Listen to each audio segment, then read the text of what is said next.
দেখো শ্রমণ কিন্তু আবার ওর ফেভারিট খেলা নিয়ে বিজি হয়ে পড়েছে।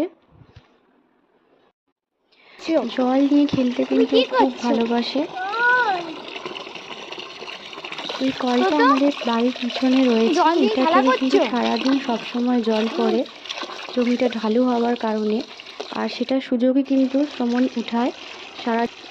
যখনই ও সুযোগ পায় তখনই কিন্তু টুক করে পিছনে চলে আসবে, আর এখানে জল নিয়ে কিন্তু বালতি ভরে খেলাও শুরু করে দেবে। জল নিয়ে খেলার জন্য এমন আবদার করতে থাকে যে সবসময় ওকে বাধা দিতে মন চায় না। তাই বলে বেশিক্ষণ সময় ধরে কিন্তু খেলতে দিই না, ওকে খেলার আগেই বলে দিই তুমি কিন্তু মাত্র 5 মিনিটই খেলতে পারবে, আর তাতেই সোনা আমার খুশি। শ্রমণের এই জল খেলার ছোট্ট মিনি ব্লগটা যদি আপনাদের ভালো লেগে থাকে তাহলে অবশ্যই ভিডিওটিকে লাইক করে চ্যানেলটাকে সাবস্ক্রাইব করে পাশে থাকবেন। Thanks for watching.